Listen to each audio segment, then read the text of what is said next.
कर्मचारी ही इस पर रेफरेंडम देगा ना। इस पर रेफरेंडम दूसरा कोई कैसे दे सकता है? जब ये पेंशन कर्मचारियों के लिए है तो कर्मचारियों का ही राय इस पर चलेगी ना। और अगर कर्मचारी धरना प्रदर्शन अनशन पर हो तो क्या किया जाए? तिवारी जी, आपकी आवाज कट कट के आ रही है। जहां तक इसका चलो जितनी आ गई उतनी बता दो। लोगों का ये कहना है, हाँ जहां तक लोगों का ये कहना है जी।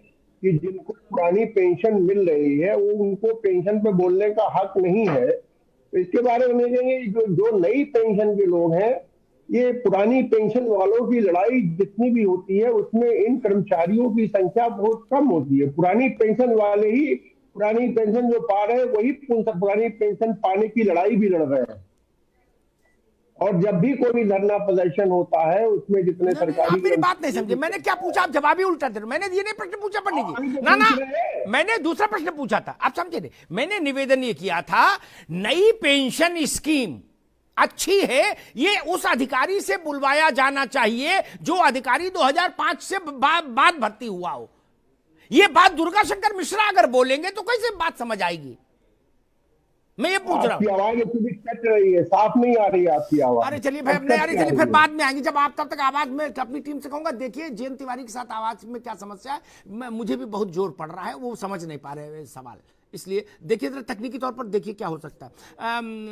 विजय बंधु जी, मसला यही कि चीफ सेक्रेटरी अगर ये कहते हैं कि भाई ये एनपीएस अच्छी है तो इसमें ज्यादा वजन आ जाता अगर चीफ सेक्रेटरी ये कहते कि मैंने स्वेच्छा से ओपीएस छोड़ के एनपीएस मैंने भी ले ली, इसलिए मैं कह सकता हूं ये अच्छी है, तो मजा नहीं आ जाता? बंधु जी जी बिल्कुल।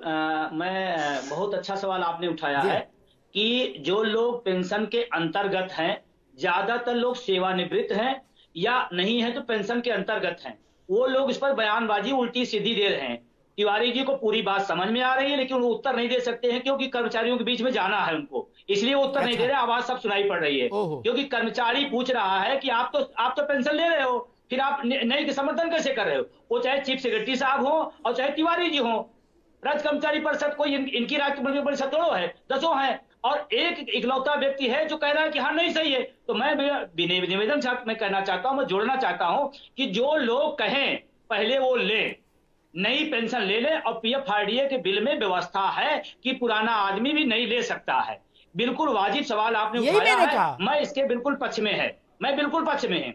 दूसरी बात, मैं जो पीएफआरडीए का बिल, ये पीएफआरडीए का बिल है, इसको वेबसाइट है, इसकी वेबसाइट खोलेंगे तो पहले लाइन लिखा है एनपीएस एक प्रकार की पेंशन कम इन्वेस्टमेंट स्कीम है। ये मेरी साइड नहीं है, ये उन्होंने लिख रखा है। दूसरी बात, अभी जो चल रही है चर्चा कि नई और पुरानी, मैं बड़ी विनम्रता के साथ कहना चाहता हूं, इस पर जितने लोगों ने आपने एक अच्छा ट्वीट किया था आज, मुझे बहुत अच्छा लगा, और बहुत बड़ा समाधान निकाला आपने कहा कि भाई एनपीएस कर्मचारियों को छोड़ दिया जाए जो ले रहा है, और वो तय कर लेगा, आप छोड़ दो, नहीं लेगा पुरानी लेगा, तय हो जाएगा, आप क्यों माथापच्ची कर रहे हो? और आप पुरानी लोगे, हमको नहीं बता रहे हो अच्छी है अच्छी है, आप खाते जाओ और हमसे कह दो नहीं ये वाली अच्छी है, ये वाली अच्छी है, ये तो बिल्कुल गलत है। और आपके विचार से मैं सहमत हूं। सरकार को अगर बहुत ज्यादा इनको टेंशन हो रही है तो यही करें कि आप विकल्प दे दीजिए, जिसकी मर्जी हो वो ले लेगा, समझ में आ जाएगा नई अच्छी है कि पुरानी अच्छी है। ठीक बात। मैं राजनीतिक लोगों को भी बहस में लाऊं, फिर दोबारा मैं आऊंगा। भाई राघवेंद्र जी, रसगुल्ला खुद खाओ और चाशनी सामने वाले को दो, चाशनी पियो, इससे सेहत बनेगी और कोरोना भी नहीं आएगा। चाशनी अच्छी चाशनी पियो और रसगुल्ला खुद खाओ। जब इसमें प्रावधान है तो कम से कम चीफ सेक्रेटरी को तो इतना करा देते मिश्रा जी को कि भाई आप तो एनपीएस ले लो, उनको एनपीएस ओपीएस से फर्क भी क्या पड़ रहा, उतने बड़े हाकिम है, उनको तो एनपीएस करा देते तो उनकी बात में वजन आ जाता। नहीं, बात में वजन भी तो होना चाहिए। गुड़ खाओ गुलगुला परहेज कैसे चलेगा? उनकी बात में वजन नहीं आया, एक। और दूसरा एक सवाल मेरे जहन में ये, मुझसे लोग पूछते हैं क्या ऐसा हो सकता है कि जो बातें शासन कह रहा है कि भाई एनपीएस अच्छी है, मैं नहीं कह रहा अच्छी है खराब है, शासन कह रहा, तो भारतीय जनता पार्टी के जितने एमएलए जीत कर आए इस बार 10 मार्च को आ जाएंगे, वो सब लोग इस बात की सार्वजनिक घोषणा कर सकते हैं क्या कि ये जो सर्वश्रेष्ठ पेंशन और निवेश की स्कीम है एनपीएस, हम लोग इसको लेंगे, हम पुरानी पेंशन के तहत आच्छादित नहीं रहेंगे? वो छोड़ सकते हैं वो स्कीम जो उनको एक दिन भी विधानसभा में आने के बाद पेंशन का यावत जीवन अधिकारी बना देती है, इलाज मुफ्त, ट्रेन में सफर मुफ्त, जहाज में एक सीमा तक मुफ्त, पानी मुफ्त, बिजली मुफ्त, दवा मुफ्त। क्या वो लोग छोड़ सकते हैं ये सब सुविधाएं?